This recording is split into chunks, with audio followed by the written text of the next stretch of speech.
Hello. So tomorrow I am doing my first skydive. Note the optimistic use of the word first.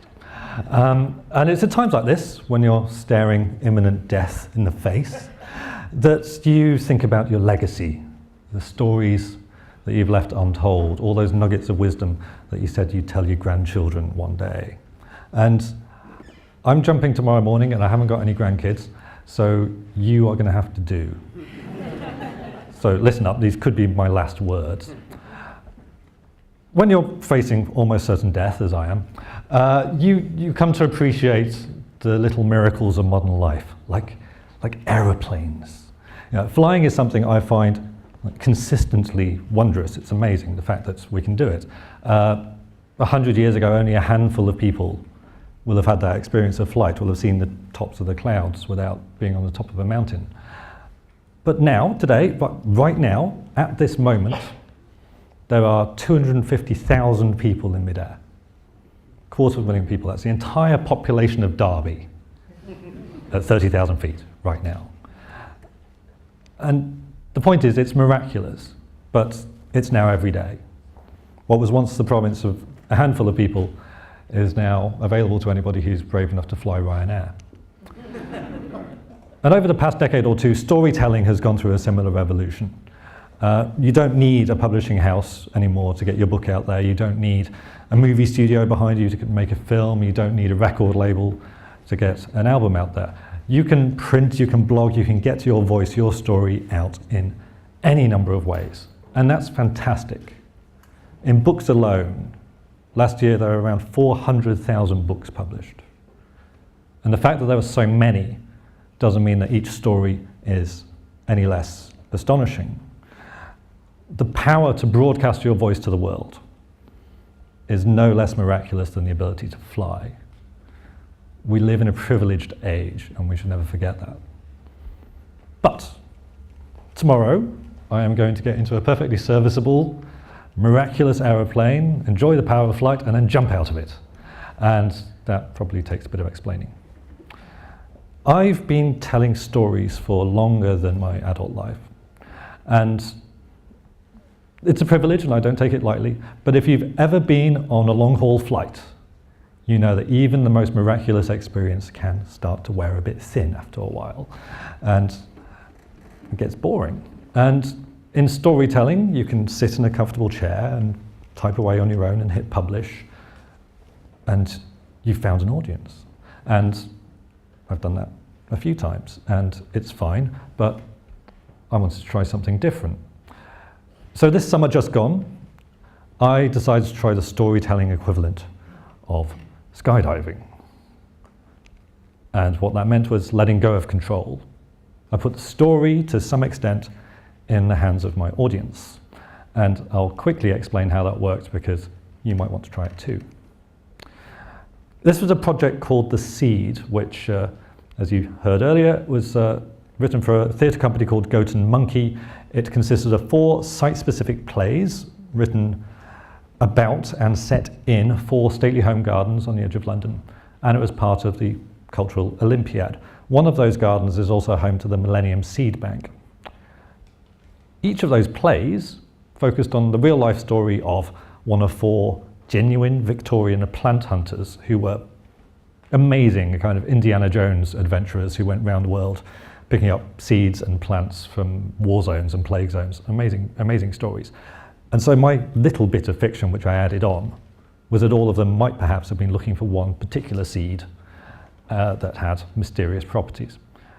So if you watched all 4 plays, you'd not only notice the same characters coming up, but also references to this seed.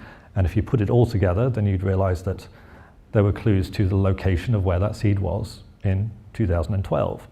And we did actually bury a seed in a lovely piece of gold jewelry in a forest somewhere in southeast England, and somebody found it. So it was a treasure hunt as well. It was also an online adventure. There was a story told online, and I'll get onto that in a minute. But if you think about plays that are set in gardens, you are probably thinking of Shakespeare in the Park or something like that, something very polite and sedate, and that isn't really what we did. We wanted to break down that very hygienic barrier between the audience and the actors. And it was a very immersive promenade performance. For example, at one point we had the whole of the audience running at night across a muddy field with smoke ahead of them and the sound of artillery fire and gunfire to simulate a battlefield. This was not Two Gentlemen of Verona. And during one of those shows, we gave the audience the chance to explore a forest at night, and they would stumble upon various scenes in whatever order. And one of the audience members, a young guy, was walking through the forest in the dark on his own when one of the villains of the piece appeared from behind a tree. And this guy just pushed the actor to the ground and legged it. He just completely freaked out. And he was really apologetic afterwards. He was there with his mum and his girlfriend, who's deeply embarrassed. But he just said, "I'm so sorry, I got completely carried away." And that's the best compliment ever. That's just what you want. I'm not advocating violence against actors, but very happy when that happened. And that level of involvement was a result of the way the story was being told. It is much more difficult to get that level of engagement, that level of emotion in a play that's staged in a proscenium arch. Like now, even though I'm only a few feet away from you, and you might violently disagree with every word I'm saying, I don't think anybody is going to charge up here and push me to the ground. It's like that bit in the wedding where the priest asks if anyone objects, and all you can do is wait for nothing to happen. If you've ever been to a Christian wedding, then you'll know how that moment feels. It's like the spotlight swings round, and suddenly it's pointing at the audience, it's on the guests, and everyone wakes up a little bit. Because they're being given that option, they're being given the chance to take part, to steer the story, and being handed that power, even for a moment, even if they're not going to use it, is a very empowering feeling for an audience. You're making them part of the action. Now, if you're staging a wedding, you do have an advantage because you pick the guest list. You can be pretty sure who's there, how they're going to behave. You can trust them. But if you're staging a stage play, or even worse, doing a story online, you really can't be sure who's turning up and how they're going to behave. But it's understandable for you to be nervous, but if there's one piece of advice I can leave you, my surrogate grandchildren, is that you can trust your audience. Because broadly, your audience likes you. If they're reading your work or if they're at a performance of something that you've staged, they're there out of choice. They possibly have invested financially in it. They're there for a good time. They don't want to derail your story. They want you to succeed. They want to have a good time. They don't set out to try and wreck the experience. And also, your audience is smart, as I've been discovering this morning. Smarter than you, probably. They know how these things work. They know how to behave. They are increasingly savvy when it comes to interactive entertainment. These unconventional types of storytelling are becoming conventional. So you should certainly never think that your audience is stupid, especially as they come up with really good ideas, whether you want them or not. I've had the dubious pleasure of watching online communities of fans speculating about what's going to happen next in stories that I'm writing, what's going to happen to the characters, what's going to happen in future episodes. And some of their ideas are pretty good.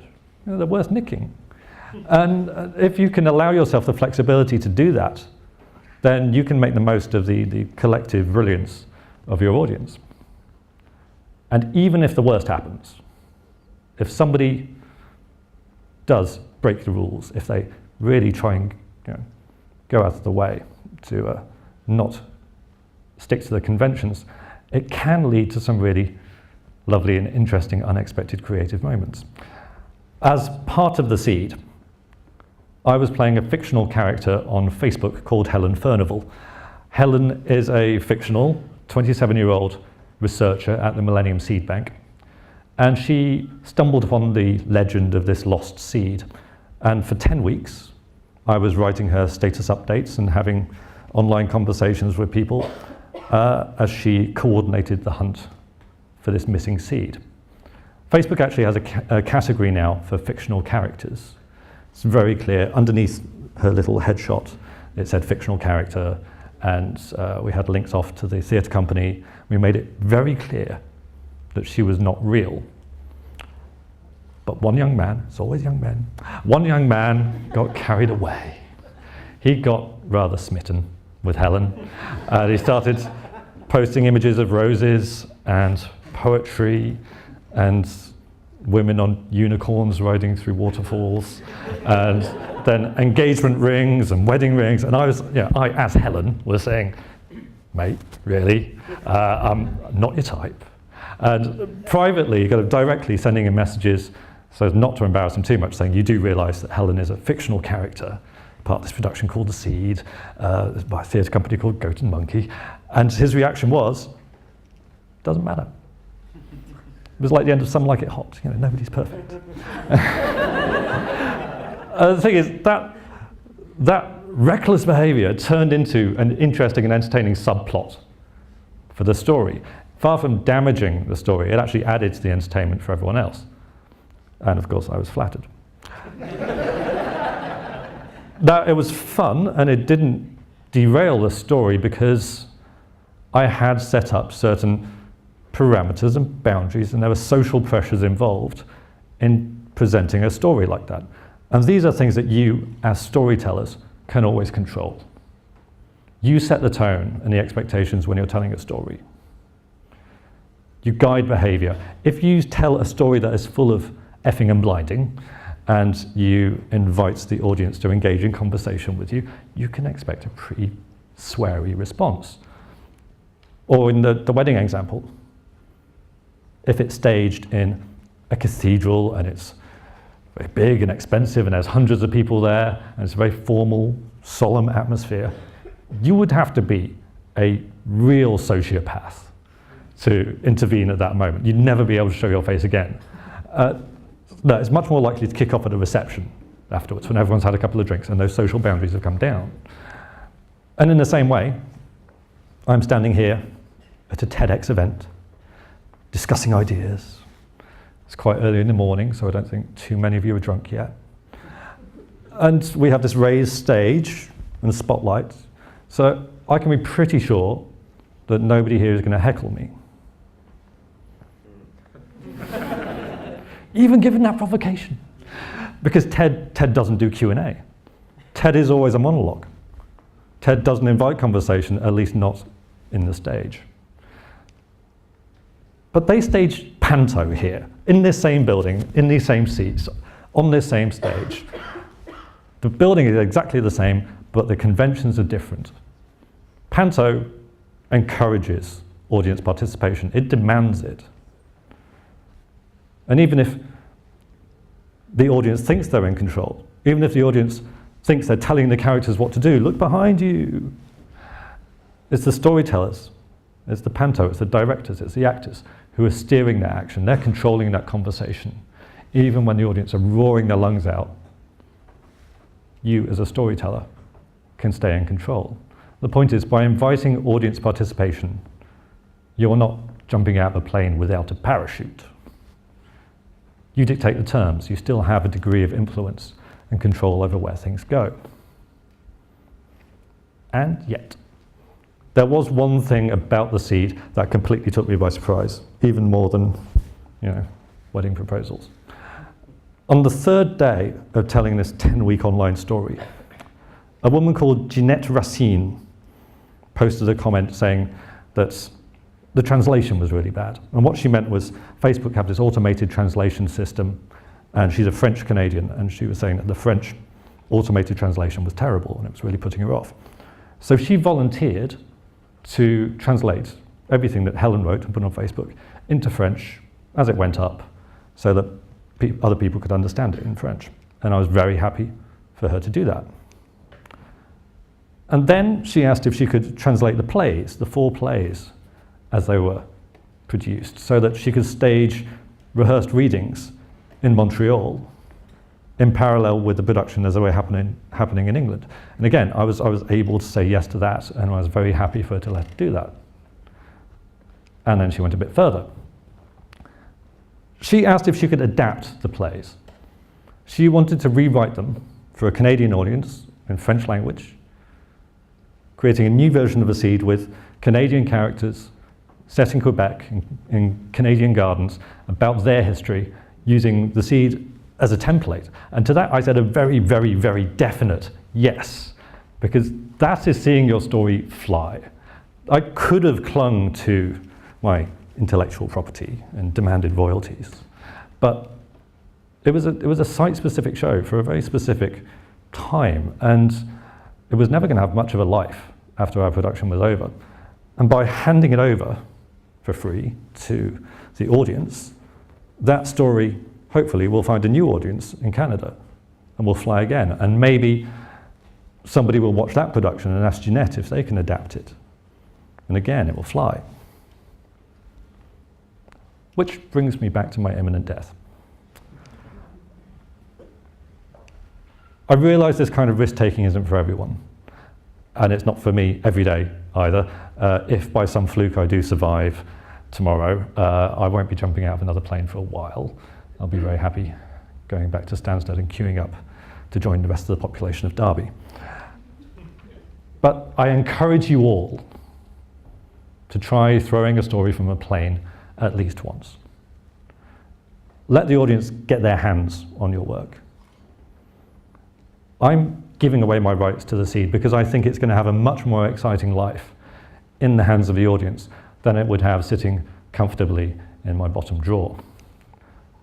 So with that story, with that one story, I'm taking a chance. And I'm hoping that it and I will live to see another day. Thank you.